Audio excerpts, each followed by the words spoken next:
Hello, LP Brown artists. Welcome back. This week, our winners for the prize drawing are Anouk in Miss Bernier's class and Sydney in Miss Geiger's class. Congratulations, you two.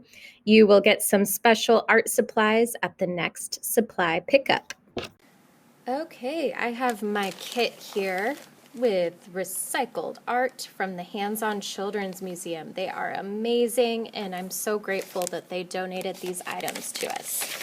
So open up your kit, kind of carefully dump it out. There's a lot, so you're going to need some space. Yep. Okay, so the first thing we have some recycled boards. These would be great for a base. If you're doing like a tall sculpture, you want to be able to move it around. Same with the plate. So good bases there. Next, this bag is filled with all kinds of fun stuff. So you can dump that out, see what you can use, how you can attach it. There's even some thread in here if you'd like to use thread.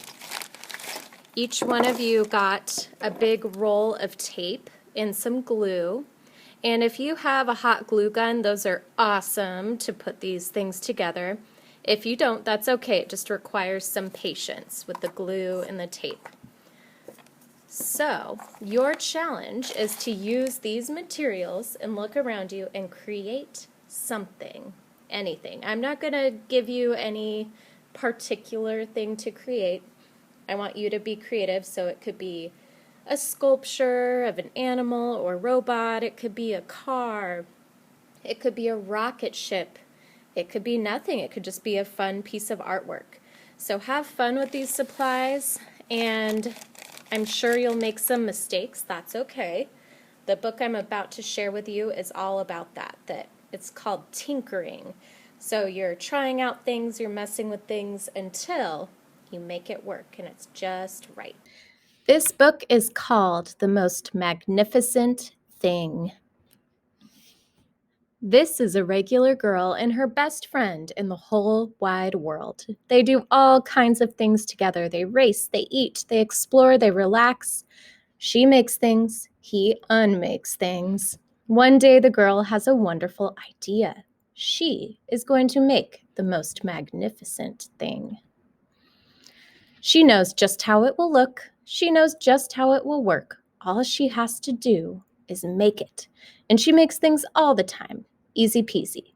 First, she hires an assistant. Next, they gather their supplies. They set up somewhere out of the way and get to work. Doesn't look like that's out of the way. The girl tinkers and hammers and measures while her assistant pounces and growls and chews. When she is finished, she takes a step back to admire her work.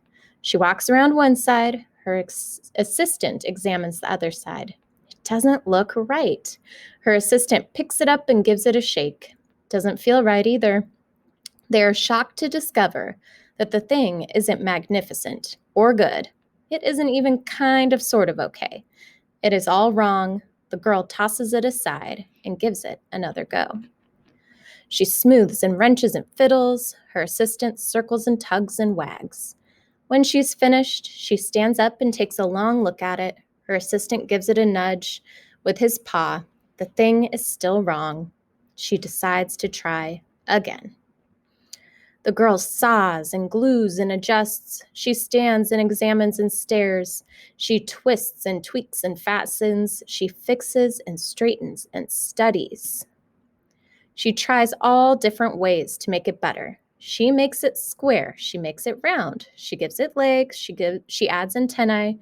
She makes it fuzzy, makes it long, short, rough, smooth, big, small. One even smells of stinky cheese. But none of them are magnificent. Her hard work attracts a few admirers, but they don't understand. They can't see the magnificent thing that she has in her mind. She gets mad. The angrier she gets, the faster she works. She smashes pieces into shapes. She jams parts together. She pummels the little bits in. Her hands feel too big to work, and her brain is too full of all the not right things. If only the thing would just work. Crunch. The pain starts in her finger, it rushes up to her brain, and she explodes. It is not her finest moment. I'm no good at this. I quit. Her assistant suggests a walk. It's not much help at first, but before long, she starts to feel different. Bit by bit, the mad gets pushed out of her head.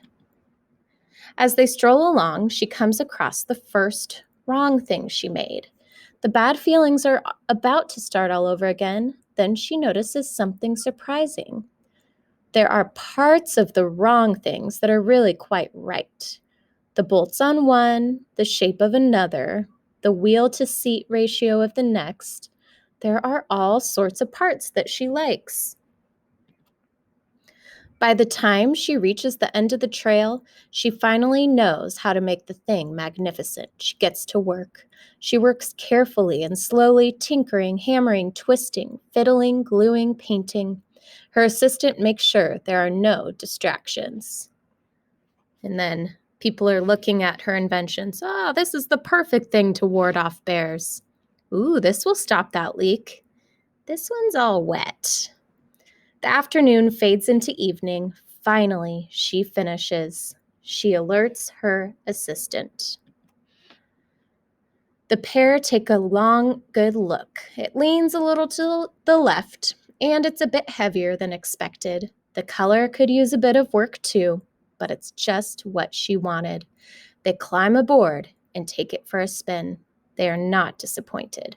It really is the most magnificent thing. So I hope that you take these materials and create your own magnificent thing. And I hope you keep trying and don't give up, even when things get frustrated. And maybe take a tip from this book. If you need a break, take a walk and come back to it. Make sure you share your creation on Schoology so I can see what you create. Have fun.